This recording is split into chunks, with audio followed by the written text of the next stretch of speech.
Dentro de esta presentación, muy probablemente vamos a pedir también el aporte del doctor Franco Cid y del doctor Bader,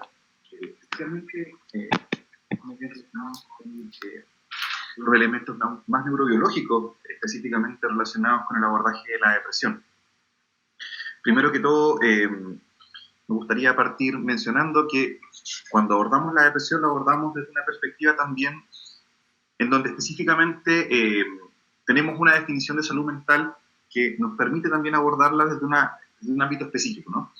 Vamos a entender en general la salud mental, no necesariamente y no específicamente y no únicamente como la ausencia de enfermedad, sino más bien como un estado de bienestar completo del ser humano, en donde una de las áreas justamente es lo anímico. En ese sentido, es una concepción más orgánica, más sistémica de lo que es la salud, que va mucho más allá de la ausencia de enfermedad en sí misma y se relaciona con lograr un bienestar. Y en ese sentido también nos vinculamos con lo que más adelante va a ser el abordaje de otras áreas que se relacionan directamente con alcanzar este bienestar, de abordajes terapéuticos que también se suman a poder posibilitar que el bienestar sea encontrado o reencontrado en la vida de las personas, y en donde justamente el tratamiento o los tratamientos en materia de lo que es la depresión y otros trastornos de salud mental, se trata justamente de poder vincularnos nuevamente con esta idea, con esta noción de bienestar. Dicho esto, vamos directamente hacia lo que es la depresión. En términos de lo que es síntomas y evolución específicamente, podemos plantear que existen, según la CIE-10, que es la clasificación internacional de enfermedades de la Organización Mundial de la Salud, ciertos síntomas que van a ser primarios y otros que van a ser secundarios. Dentro de los que son más bien primarios tenemos la pérdida de interés y alegría, un estado o un nivel de energía más bien disminuido y un ánimo depresivo caracterizado por un sentimiento de tristeza vital que abarca generalmente la mayoría de las actividades, pensamientos y emociones del día a día de una persona. Y sobre esta base se van colocando también otras sintomatologías más bien resultantes de la aparición de estos primeros, como son los pensamientos suicidas, conducta suicida en algunos casos, pesimismo y perspectivas futuras negativas, sentimientos de culpa o bien de desvalorización, dificultades de sueño que pueden estar relacionadas con un exceso de necesidad de dormir, también con dificultades para conciliar el sueño, dificultades para mantenerlo, etc. Reducción de la autovaloración y confianza en uno mismo, disminución en el apetito y reducción de la capacidad de concentración y atención, lo cual puede dificultar algunas actividades de la vida diaria relacionadas con el trabajo o con el quehacer cotidiano. También sobre ellos vamos a encontrar que se pueden posicionar otros síntomas más bien relacionados con las manifestaciones corporales o somáticas de un ánimo depresivo, en donde podríamos encontrar, por ejemplo, una pérdida del deseo sexual o libido, una inhibición psicomotora o una agitación también, un estado de mayor agitación psicomotora, despertar precoz, pérdida del interés y dificultades para disfrutar actividades que antes se disfrutaban, sentirse al momento de levantarse más bien apagado, con una sensación de que en el fondo uno no ha logrado despertar del todo, una dificultad importante para demostrar emociones y también para percibirlas, para autopercibirlas, pérdidas marcadas del apetito y pérdidas también de peso superiores al 5% del peso como correspondiente según la edad, etc. Entonces vemos que hay distintas esferas en donde la sintomatología depresiva puede aparecer o manifestarse, y en general nos va a costar bastante más poder identificar esta sintomatología cuando se trata de síntomas que más bien tienen que ver con algo que los otros les cuesta también percibir o que no afecta directamente a los ámbitos de desempeño y desarrollo cotidiano. Nos vamos a dar cuenta de que estamos cursando en general una situación anímica un poco más compleja, que podría transformarse en algunos casos en un trastorno de salud mental cuando afecta en general la vida diaria de manera más específica. Pero muchas veces las primeras manifestaciones de los cuadros depresivos son pasadas por alto, y ello ocurre tanto en población adulta como también en población infanto-juvenil. Vamos a tener distintas manifestaciones de los síntomas depresivos y también distintos cuadros clínicos. Por ejemplo, podrían haber una importante cantidad de casos en donde exista un solo episodio depresivo, donde exista un descenso anímico importante, en donde se manifiestan o se perciben todos estos síntomas antes mencionados, que en general podría durar entre 4 a 8 meses, algunas veces podría recurrir, algunas veces bastante, una buena cantidad de veces, pero también podría remitir, podría, en el fondo, esta sintomatología dejar de estar presente y generar un proceso de recuperación entre un episodio, como que luego de la aparición del episodio depresivo. O sea, podría ser que en el fondo durante 4 o 8 meses tengamos una percepción bastante intensa de estos síntomas depresivos y después lentamente, incluso en algunos casos un poco más, de manera un poco más repentina, esta sintomatología desaparezca. También vamos a tener cuadros en los cuales va a haber un episodio depresivo que va a lograr una recuperación que podría durar en algunos casos meses, 2 meses, 6 meses, en otros años, que va a estar seguida luego por un nuevo episodio depresivo, que en general, a diferencia del episodio inicial, va a ser un poco más profunda o va a tener una manifestación sintomática un poco más compleja que el episodio inicial. Muchas veces las depresiones mayores parten más bien como trastornos depresivos leves. Al tener una recuperación entre un episodio y otro, no son atendidos directamente, por ejemplo, con un tratamiento farmacológico o psicoterapéutico eficaz y adecuado, o por el tiempo que es necesario, por el tiempo mínimo necesario para que esa eficacia pueda ser garantizada a largo plazo, y recurre, en el fondo, a este episodio en un segundo momento, que puede ser, como decíamos, meses después, años después, en donde en general la sintomatología también viene acentuada. Por lo tanto, también va a requerir probablemente una intervención un poquito más específica, pero al igual que en el episodio anterior, si es tratada adecuadamente en duración y también en términos de cuáles son los focos terapéuticos a trabajar, podría perfectamente remitir. De no ser el caso, probablemente podría ocurrir que nuevamente hay un episodio, más bien un intervalo libre de síntomas, en donde la persona se va a sentir nuevamente mejor en términos anímicos y años después o meses después pueda recurrir en un nuevo episodio depresivo que podría ser también de una intensidad igual a la anterior o incluso ir avanzando hacia una intensidad mayor. También tenemos otros cuadros en donde el ánimo depresivo aparece más bien como algo que es parte de la estructuración de la personalidad en términos más amplios, una parte de la organización estructural de la personalidad de una persona, en donde este ánimo depresivo se mantiene estable por un periodo mayor a 2 años en el caso de los adultos y 1 año en el caso de los niños y adolescentes, más bien de los adolescentes. A diferencia de lo que es un episodio depresivo mayor, en donde uno podría más bien relacionarlo con la percepción de un día oscuro dentro de una semana, que podría ser mi vida, la distimia es más bien la percepción de una vida o una semana, a la cual podríamos homologar con la vida propia, más bien con nubosidades, nubladas. Es un estado de ánimo bastante más tolerable, bastante más funcional que el que aparece en un episodio depresivo mayor, pero bastante más estable también, porque la sintomatología depresiva se mantiene a raya o más bien en un nivel que permite cierta funcionalidad más o menos estable, pero no tiene episodios de recuperación entre distintos momentos y se mantiene a lo largo de la vida por un tiempo prolongado, como decíamos, de 2 años en el caso de los adultos en general y de 1 año en el caso de adolescentes y niños. Y también existen otras presentaciones en donde se puede manifestar también un ánimo depresivo de manera importante, como por ejemplo los trastornos afectivos bipolares, en donde no solamente tenemos un descenso anímico marcado, sino también tenemos episodios en los cuales hay una experimentación de un estado de mayor hiperactividad, de euforia, bienestar y de cierta agitación importante en el caso de los dos cuadros, tanto un trastorno depresivo en el cual tenemos una preponderancia de estos estados de hiperactividad o manía, y otros en los cuales más bien tenemos una preponderancia de los estados depresivos. De otra manera, en estos cuadros, a diferencia de los anteriores, en donde teníamos una recurrencia, una estabilidad o una presentación única solamente de un cambio del estado del ánimo hacia lo depresivo, en un trastorno afectivo bipolar tenemos también la presencia de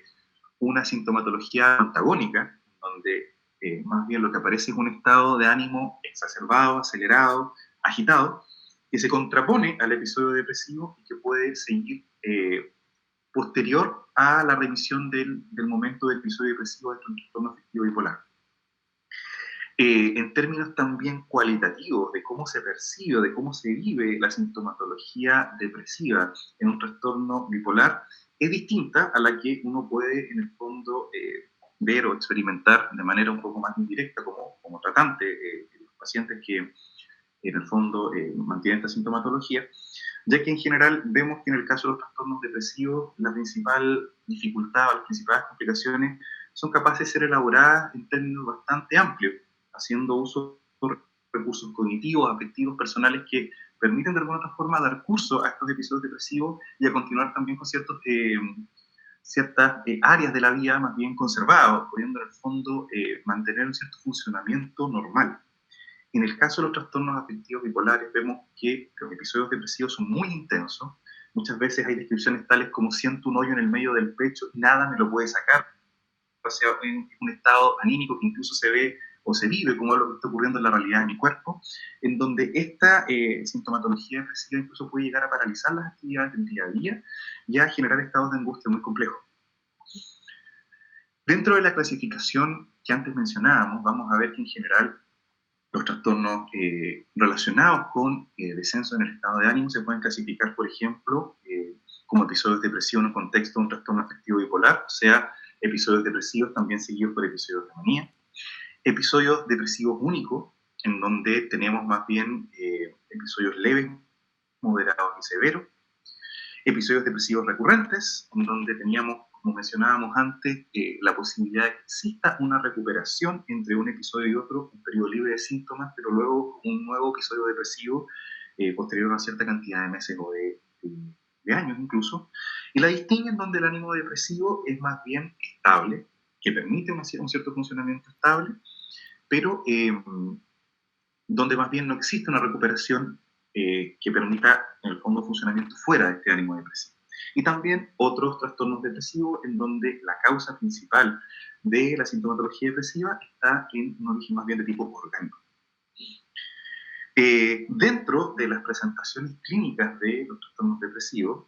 podemos ver que hay algunos casos en donde ello conlleva a la inhibición de las conductas cotidianas, a un más bien estado de mayor letargo, de aquietamiento, de menor contacto con otros y con las actividades cotidianas. También tenemos depresiones donde esto se manifiesta con lo contrario, con más bien la percepción, o más bien con la manifestación de conductas exacerbadas, agitadas, relacionadas con una mayor exacerbación de las conductas cotidianas. Otras en donde en general predomina, por ejemplo, la aparición de síntomas que están relacionados con lo corporal, y otros en donde el criterio de realidad es afectado y se perciben elementos dentro de lo que es lo anímico que están fuera de lo que los demás pueden percibir o ver, junto con otras manifestaciones que dan curso a un cuadro más bien psicótico. En general, la aparición de sintomatología psicótica en un cuadro depresivo habla de un agravamiento, habla de una dificultad importante en términos anímicos que ya no solamente involucra la posibilidad de contactarme con otros y conmigo mismo de manera más estable, sino también incluso con la realidad. En general, en este tipo de episodios también vamos a ver que existe una mayor preponderancia de poder manifestar cierta sintomatología asociada a la suicidalidad y la posibilidad de que ésta pueda concretarse en también conductas suicidas más específicas. En esta diapositiva en particular, que tiene que ver con los diagnósticos diferenciales, le pediría al doctor Franco y al doctor Bader si me pueden colaborar específicamente para diferenciarlo de ciertas causas físicas.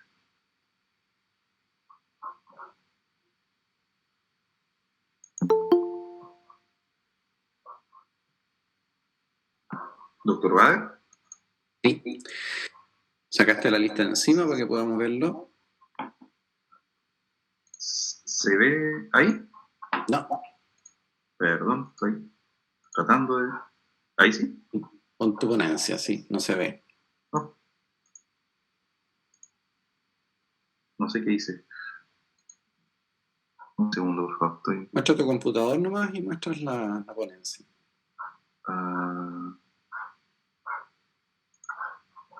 ¿Ahí sí? Ahí está. Sí, ahí está. Perfecto. A ver, en términos de diagnóstico diferencial con el tema de depresión, existe una serie de patologías que pueden simular síntomas depresivos o que pueden parecerse o pueden interferir en la profundidad de estos síntomas depresivos, como es los trastornos tiroideos, hormonas tiroideas, hablamos de tiroiditis de Hashimoto, hablamos de hipotiroidismo, que se manifiestan con síntomas muy similares a un cuadro anímico, que refiere desánimo, falta de energía, vitalidad. Hay una alteración en toda la capacidad energética corporal, pero eso está determinado por un tema hormonal, es decir, en este caso por una disfunción de las hormonas tiroideas que generan esta sintomatología.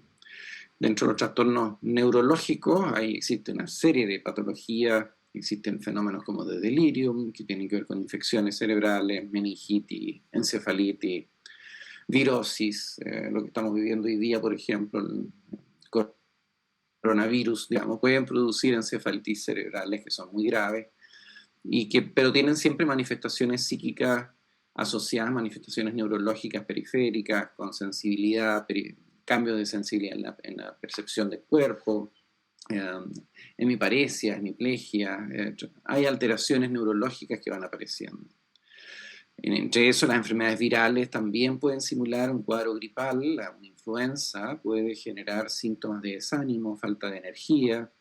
falta de vitalidad, fundamental, y que pueden simular, y muchas veces hemos tenido cuadros virales, incluso asociados a trastornos bipolar. La persona que tiene un trastorno bipolar y además sufre un cuadro viral tiene un mayor riesgo de desánimo posterior al cuadro viral bastante importante, de descompensación del cuadro viral, que genera un fenómeno de depresividad mayor en el paciente post-enfermedad viral por un fenómeno inflamatorio a nivel cerebral generado en ciertas áreas cerebrales. Obviamente, otros de los temas asociados son los tumores cerebrales, que pueden generar, dependiendo de la zona que comprometan el cerebro, pueden generar sintomatología periférica, y si es en zonas prefrontales y frontales del cerebro, pueden generar desánimo, desmotivación, desgano, y ninguna otra sintomatología.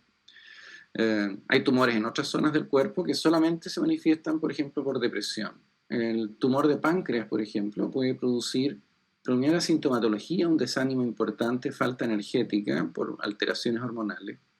y esa primera manifestación es solamente anímica. Y ahí es donde uno tiene que pedir a estos pacientes ecografías de control para poder evaluar, digamos, que no tengan patologías asociadas a nivel intestinal. Hay una serie de enfermedades autoinmunes que tienen relación, artritis reumatoidea, fibrosis, etcétera, que tienen relación con respuesta inmunitaria alterada. Y cada vez sabemos más que la depresión tiene un fenómeno, que hoy día ya no se habla solamente de serotonina más o menos, ni de dopamina más o menos, sino que hablamos de fenómenos inflamatorios cerebrales. Y esos fenómenos inflamatorios cerebrales se vinculan con fenómenos inflamatorios intestinales. Es decir, la alimentación, la forma en que nosotros nos alimentamos, también puede influir en los estados anímicos por fenómenos cruzados autoinmunes que van desde el intestino al cerebro y viceversa. Entonces, lo que comemos también nos enferma en términos anímicos. Y ahí es donde entra la antroposofía, que hace una integración de esto, digamos, que aquí en el fondo lo que estamos dando son fundamentos biológicos de esos principios, ¿no? Y bueno, las causas de drogas, hay algunas drogas maravillosas y eternamente bien recibidas en el mundo social que simulan cuadros depresivos, como es la marihuana. La marihuana tiene un efecto depresógeno importante y tiene un efecto alucinógeno importante, que la gran mayoría de la gente no lo valora, sobre todo en personas jóvenes, adolescentes que consumen marihuana. El riesgo de desarrollar cuadros depresivos se acentúa en los siguientes 5 años por lo menos en un 30 o un 40%. Y eso hace que un chico con consumo de marihuana entre 12 y 15 años, que hoy día tenemos un promedio de un 35% de la población escolar nuestra consumiendo marihuana en esa edad, hace que en los siguientes 5 años tenga un riesgo mayor de desarrollo de depresión que la población general. Entonces la temática de la marihuana, que está siempre tan bien recibida, bueno, aprovecho de mandar el mensajito, porque claramente me toca ver pacientes depresivos crónicos que los veo con mucha frecuencia, y una de las preguntas que nunca le hacen, o pocas veces le hacen, bueno, ¿consumes marihuana o no consume? Y claro, ha estado en tratamiento no sé cuántas veces usando antidepresivos, pero está consumiendo marihuana en forma regular o 2 veces o 3 veces a la semana. Y con eso lo único que hace es mantenerse depresivo y deprimido por mucho tiempo. Y eso, mientras no lo deje, va a seguir deprimido. Si eso no cambia, obviamente vamos a tener problemas. Como ustedes ven, cuando uno se enfrenta a un cuadro depresivo, hay que hacer una serie de evaluaciones biológicas y generales. Por eso es la combinación entre un tratamiento de estas características entre psicólogos, psiquiatras, en la integración del trabajo, y obviamente toda esta otra temática, que es lo que estaba hablando Franco, que es la integración social, la integración a la naturaleza, la integración con el mundo que nos rodea. Es decir, somos un sistema integrado del cual necesitamos unos de otros para poder definir. Y eso es importante, el trabajo multidisciplinario, por eso nos interesa tanto el trabajo con ustedes a partir de ahora, esperamos. Eso podría comentar sobre esta diapositiva. Gracias, doctor. Importante mencionar, a propósito de lo que el doctor planteaba, que así como existen criterios de exclusión que nos permiten pensar que a lo mejor la sintomatología depresiva podría tener un origen distinto al psicológico o incluso por causas más bien relacionadas con enfermedad de salud física, también es importante diferenciarla de, por ejemplo, un estado depresivo normal, de la tristeza, también, por ejemplo, y de ciertos fenómenos de los cuales es importante a lo mejor que esta emoción aparezca de manera estable y que en el fondo es adaptativo que aparezca. En general, no siempre vamos a tener que pensar o vamos a pensar en la tristeza como sinónimo de depresión. Puede aparecer la tristeza como una emoción constante dentro de un episodio depresivo, pero la depresión es algo que puede aparecer, más bien, perdón, la tristeza es algo que aparece de manera estable, adaptativo a lo largo de nuestra vida, por ejemplo, frente a los cambios, frente a las pérdidas afectivas, frente a la necesidad de aprender a perder muchas veces incluso, las transiciones importantes, por ejemplo, desde la adolescencia a la adultez, desde el mundo escolar al mundo universitario, desde el mundo universitario al mundo laboral. Pueden aparecer sentimientos relacionados con el desánimo, con la tristeza, que podrían tener un lugar, un sentido, y ser interpretados justamente en esa época, en ese momento de mi vida, como algo que me puede ayudar a elaborar justamente estas transiciones, las pérdidas que significan y los desafíos que también conlleva el hecho de poder afrontar un cambio. En ese sentido, uno debería estar más atento a si aparece o no aparecen síntomas, o más bien emociones relacionadas con la tristeza, si estos perduran por una cantidad de tiempo que sea mayor a lo esperable. Por ejemplo, si persisten por una cantidad de semanas importantes, mayor a 2, por ejemplo, o algunos meses. Y si, por ejemplo, somos capaces o no de adaptarnos a las nuevas situaciones. Porque, por ejemplo, si es que mi ánimo triste se mantiene en el tiempo, pero las condiciones que lo generaron también se mantienen en el tiempo, sin lograr, por ejemplo, encontrar una solución adecuada o que permita salir de la situación que me está generando crisis, es estable y es entendible la tristeza. Distinto es, sí, habiendo solucionado todas las situaciones que pudieron haber generado este cambio en mi respuesta o mi adaptación al entorno, todavía se mantiene el estado de ánimo más bien triste. Es importante preguntarse si yo no podrá ser, por ejemplo, algún elemento, más bien podría estarnos dando cuenta de una sintomatología que pudiera convertirse en algo más bien de la línea de lo depresivo. Porque no siempre una desadaptación se va a relacionar directamente con un trastorno anímico. Muchas veces un trastorno de adaptación puede resolverse con apoyos externos más bien ambientales, que puede brindar la familia, que puede brindar el entorno, que puede brindar el hecho de pertenecer también a una comunidad organizada. En ese sentido, es importante mantener generalmente una cierta observación de estos estados de tristeza, pero también considerarlos como parte de la vida. Incluso hay teóricos que plantean que una de las tareas del desarrollo psíquico a lo largo de la vida es justamente poder alcanzar una, entre comillas, posición depresiva, una posición en donde soy capaz de elaborar las pérdidas, repararlas y continuar construyendo una vida más allá de ella. En general, es importante tener en cuenta que en el caso de un trastorno del estado de ánimo vamos a tener ciertas sintomatologías que van a ir dándonos cuenta de que existe una mayor tendencia a que este estado de tristeza, que a lo mejor partió siendo provocado por una crisis o por una situación completamente inexplicable, se está convirtiendo en algo que ya no es tan fácil de manejar con los recursos con los que cuento de manera inmediata. Por ejemplo, la percepción de un entumecimiento emocional o falta de capacidad para vibrar con las situaciones de la vida diaria, sensación de entumecimiento, una alarma de tensión interior, de que en el fondo existe un estado de tensión interior que se mantiene estable tiempo, sentimientos de desesperanza, aparición de sentimientos de culpa, fluctuaciones en el ánimo, aparición de ideación o tendencia suicida, obviamente síntomas delirantes y también si han existido cambios en la personalidad asociados a la aparición de un ánimo depresivo. Por otra parte, no hay que dejar de destacar que psicopatológicamente nosotros tendemos a dividir los trastornos de ansiedad y los trastornos depresivos como entidades nosológicas diferentes, pero no es poco común que existan dentro de los cuadros depresivos síntomas ansiosos y dentro de los cuadros ansiosos síntomas depresivos. Por lo tanto, también es importante estar atento a si existe una exacerbación de la ansiedad como parte de las manifestaciones, por ejemplo, de un episodio de algo que pensamos que era adaptativo, normal o una tristeza esperable, porque podría ser justamente secundario o producido por la aparición de una sintomatología relacionada con un cambio en el estado de ánimo que requiere una atención o un diagnóstico oportuno. En términos de lo que es el entendimiento de la depresión y en honor al tiempo, es importante tener en cuenta que en general el trastorno depresivo no solamente se compone de aspectos neurobiológicos, sino también de aspectos psicológicos y sociales, y que por lo tanto requiere de una atención no dicotómica, en donde solamente miremos lo neurobiológico o solamente miremos lo psicológico, sino que en donde podamos tomar ambos aspectos de manera dialéctica como dos caras de una misma moneda. En ese sentido, el tratamiento va a requerir atender a los aspectos psicosociales y neurobiológicos de manera directa, por ejemplo, a través de abordajes terapéuticos que puedan abordar, en el caso, por ejemplo, los aspectos neurobiológicos, una disfunción neuroquímica, por ejemplo, de la serotonina o la noradrenalina, en ese caso podría ser la farmacoterapia, y también que puedan abordar la significación que puedan tener ciertos eventos de la vida diaria, ciertos eventos de también el transcurso de mi propia biografía, en un proceso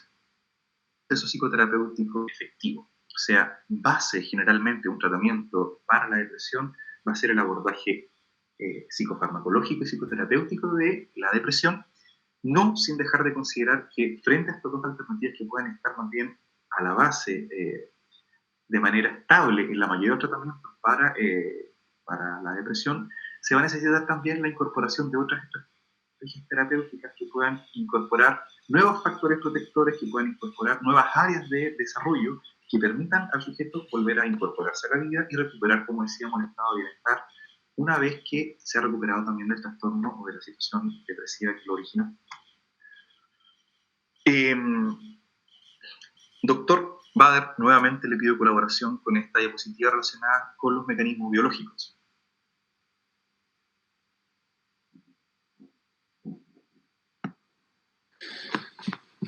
En el fondo, dentro de los fenómenos o mecanismos biológicos que asocian a esto, existen distintos subtipos de trastornos depresivos que pueden estar relacionados con ciertas formas de manifestación depresiva, como el trastorno afectivo estacional, que es una patología depresiva que se manifiesta más bien en invierno o primavera.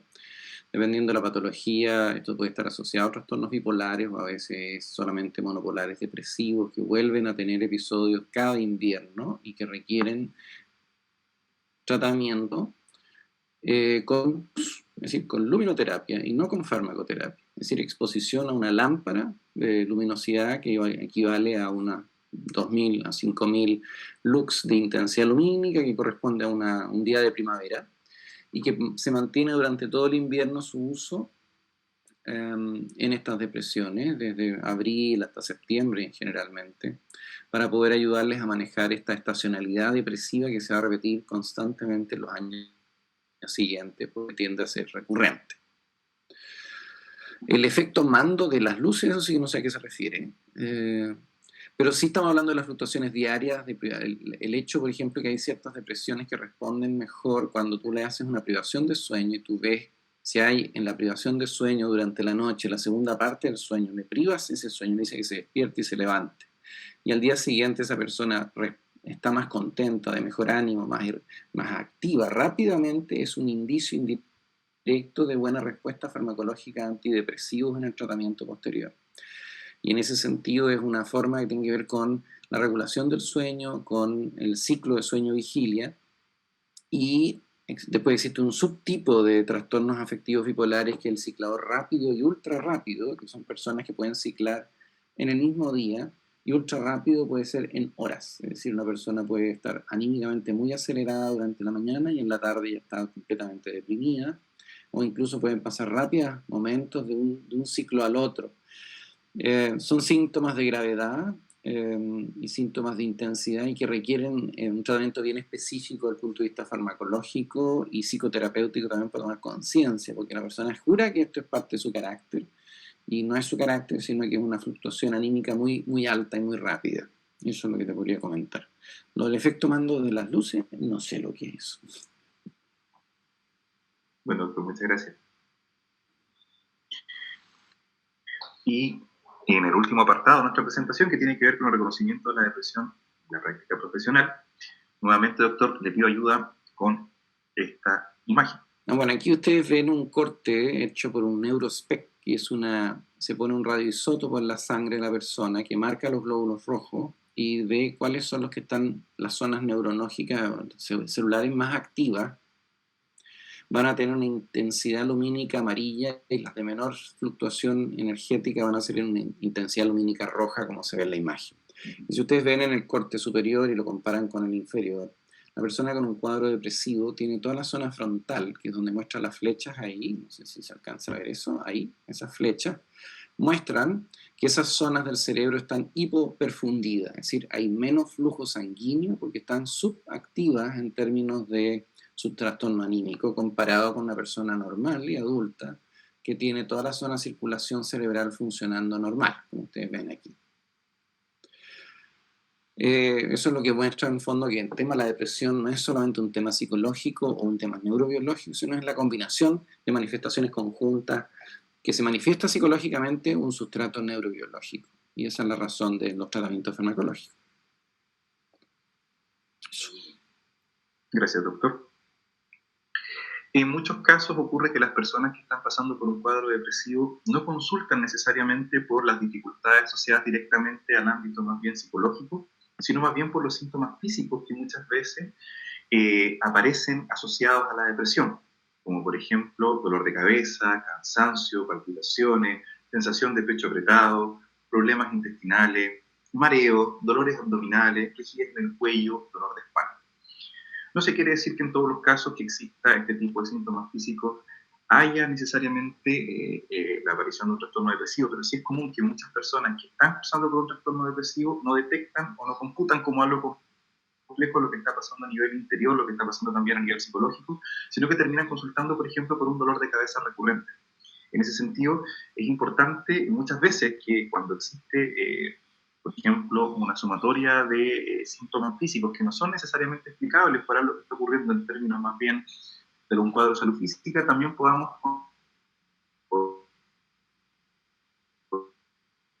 ser manifestaciones, no tanto, pero bastante comunes, de un descenso anímico que pudiera recordar incluso una depresión. Dentro de los síntomas físicos que son comunes tenemos la inactividad, trastornos de sueño que pueden ser de mantención, también pueden ser de conciliación o excesiva somnolencia, tensión muscular, falta de apetito, contractilidad esofágica que conlleva reflujo y ardor. Y en ese sentido podríamos tener molestias físicas que podrían estar jugando un rol dentro de un contexto también depresivo. Doctor, nuevamente le pido colaboración con el programa de manejo de las personas con depresión.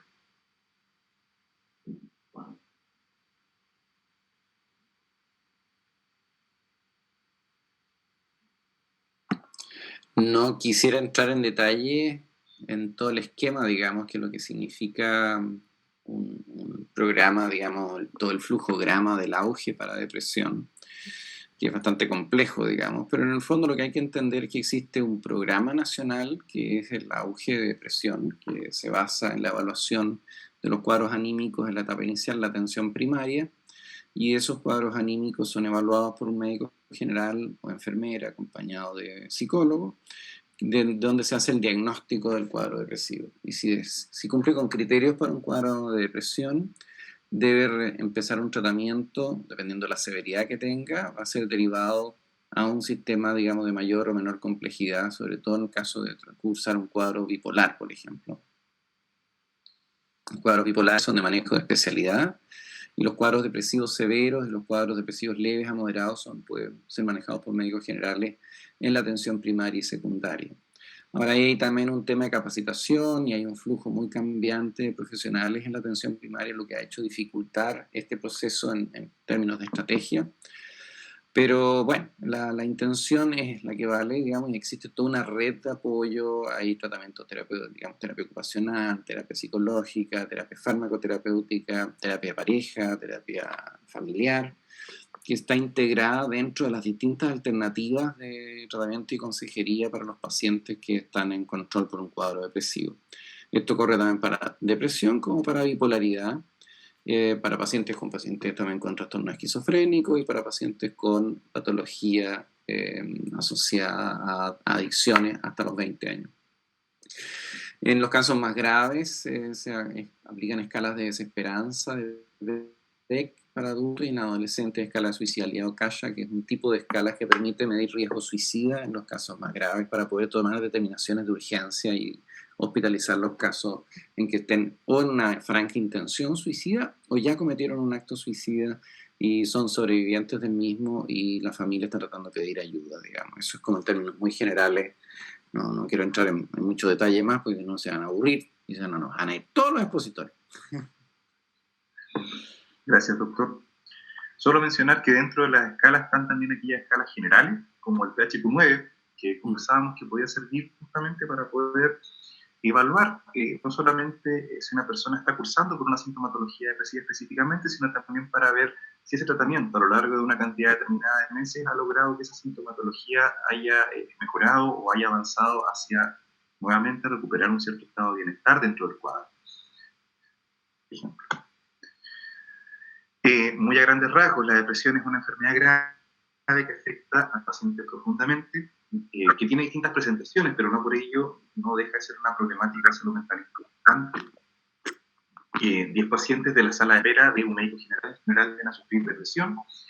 que es importante hacer una detección sistemática que facilite el diagnóstico de los pacientes depresivos y que a menudo se oculta detrás de síntomas físicos que son por lo que la gente termina consultando sin necesariamente vincularlos con una interpretación, por ejemplo, en un contexto más depresivo.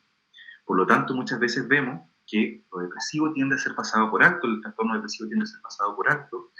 y minimizado muchas veces. Confundido, por ejemplo, con un sentimiento de desánimo, de tristeza, que como veíamos es posible que ocurra dentro de la vida, que es adaptativo, pero que muchas veces también termina siendo una explicación frente a una situación más compleja que no abarca o no permite salir de esa situación de desesperanza, desánimo, que debería ocurrir, pero no ser parte o ser toda mi vida estar involucrada con ese tipo de sentimientos, ¿no? Cuando existe una duración mayor, por ejemplo, que llevamos de más de cierta cantidad de semanas, por ejemplo 2, o cuando está presente por un mes, por ejemplo, es importante pensar que ese estado de desánimo, de tristeza, ya no es normal y que requiere cierto abordaje más específico. Muy a grandes rasgos, existen tratamientos para la depresión que, como veíamos, deberían abarcar al menos la esfera psicológica y la esfera neurobiológica de manera más específica. Tenemos tratamientos farmacológicos específicos que se relacionan con el abordaje de la depresión, también psicoterapias que han demostrado efectividad respecto del abordaje, y otras opciones de tratamiento que fueron las que mencionó muy a grandes rasgos el doctor, en donde también podríamos ver, por ejemplo, nuevos abordajes que pudieran irse relacionando con el abordaje no solamente de la depresión, sino de otros síntomas de salud mental, en donde, por ejemplo, estrategias de inversión en la naturaleza podrían tener cabida y participación directa. En honor al tiempo, vamos a quedar acá. Muchas gracias por su atención y quedo disponible para las preguntas que puedan surgir de la presentación. Muchas gracias, Pablo, por tu presentación, la introducción al tema de la depresión. Yo quisiera aprovecharme de hacer la primera pregunta muy, muy general. Primero, hacer un mapa general sobre enfermedades de salud mental. ¿Qué otras enfermedades de salud mental existen? Y dentro de este espectro de enfermedades o patologías en salud mental, ¿por qué vale la pena hablar de depresión? Súper importante. Existen distintas esferas en las cuales ese estado de bienestar al que aludimos, que en el fondo se aspira cuando hablamos de salud mental, se puede ver interferido. Como decíamos, no solamente se trata de la ausencia de síntomas, sino de lograr poder desarrollarme en términos biológicos, psicológicos, sociales, de manera amplia, en el fondo poder tener una participación en mi vida, en la vida de los otros y en la sociedad, que me permita también sentir que hay un sentido de, valga la redundancia, que mi vida tiene un sentido, tiene un propósito y que ese propósito vale la pena vivir. Van a haber afectaciones que, por ejemplo, van a estar relacionadas con el ánimo, otras que pueden estar relacionadas también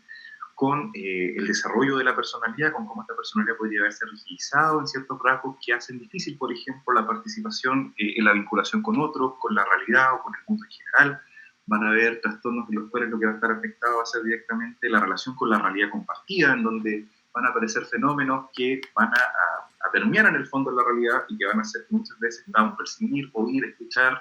ver cosas que otros no ven.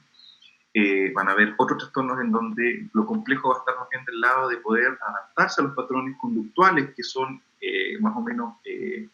horizontales para todas las sociedades en términos de empatía, del respeto por las normas sociales, en fin. Van a haber otros trastornos en donde lo que va a estar afectado va a ser la capacidad de la concentración, la atención y por ende la participación en actividades en donde es necesaria este tipo de competencias. Y, en fin, otras en donde la afectación en materia de salud mental va a venir secundaria a, por ejemplo, algún cuadro o alguna situación relacionada con aspectos de la salud física.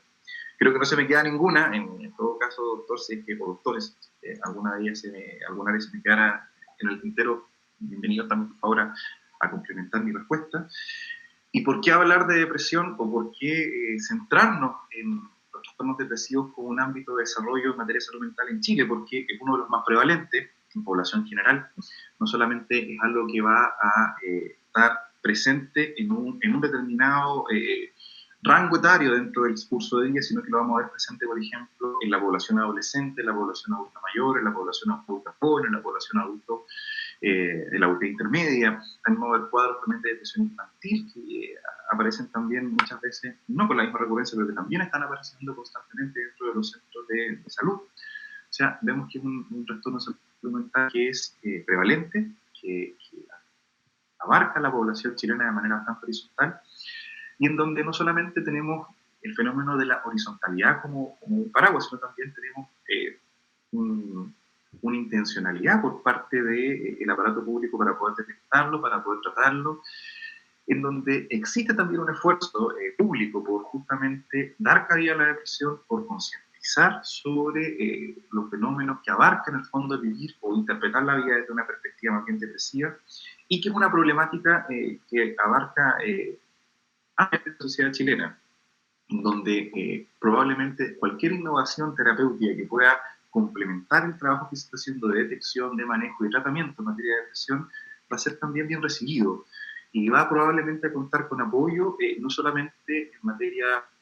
por ejemplo, regional, sino también a nivel nacional, perfectamente, si se convierte en una buena práctica de salud que pueda ser replicable. Porque tenemos que muchas veces las intervenciones farmacológicas y las intervenciones psicoterapéuticas abarcan ámbitos que son cruciales y centrales de un tratamiento en materia de depresión, pero dejan, por ejemplo, ciertos ámbitos que pudieran ser complementados, como por ejemplo el psicosocial o el desarrollo de expectativas de vida saludable, por ejemplo, asociadas a mi entorno y a cómo yo interpreto mis relaciones con el entorno de manera constructiva y adaptativa. En ese sentido, hablar o tratar de trabajar con trastornos depresivos o con la depresión en general es poder también hablar en un lenguaje que nos aúna con las metas que están hoy día trazadas en materia de lo que son las iniciativas de salud mental nacional para lo que es abordaje y tratamiento de trastornos de salud mental más prevalentes, y también porque es un ámbito en donde se necesita un desarrollo mayor de estrategias que puedan ir complementando los abordajes terapéuticos que existen en la actualidad.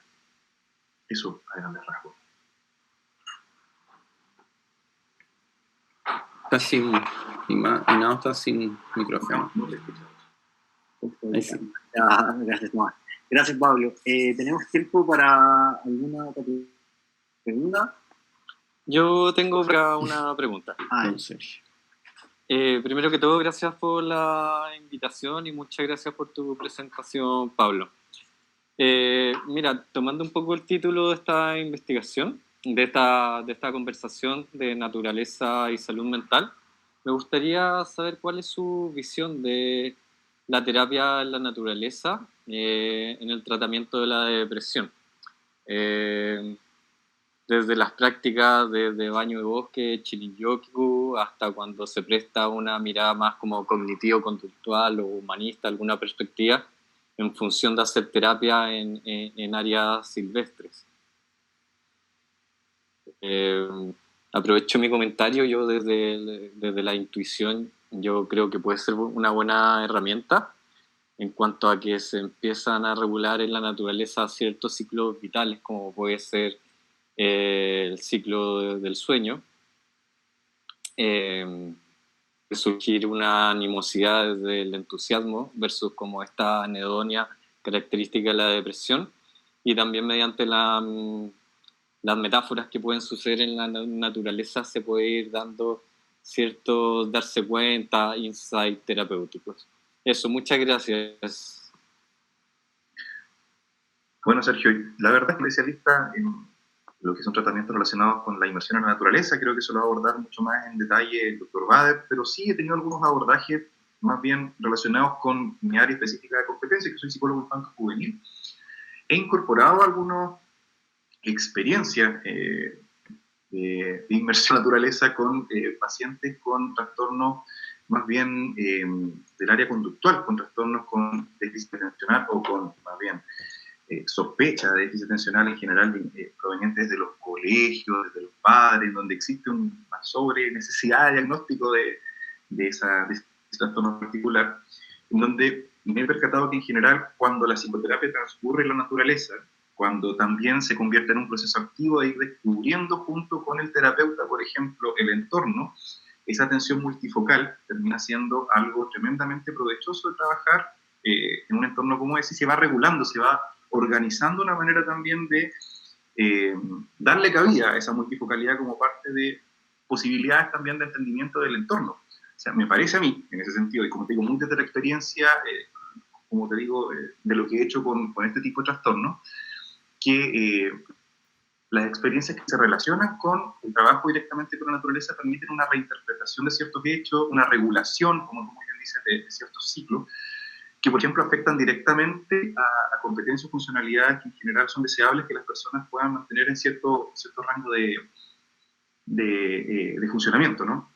Por lo que he visto en literatura, por lo que he podido leer respecto a experiencias de inmersión en la naturaleza, esto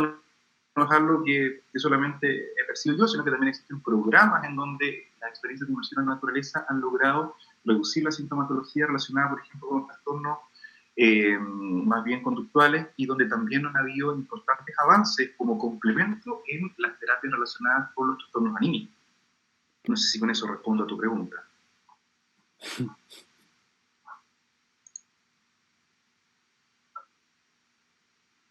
Ya pues, muchas gracias, Pablo.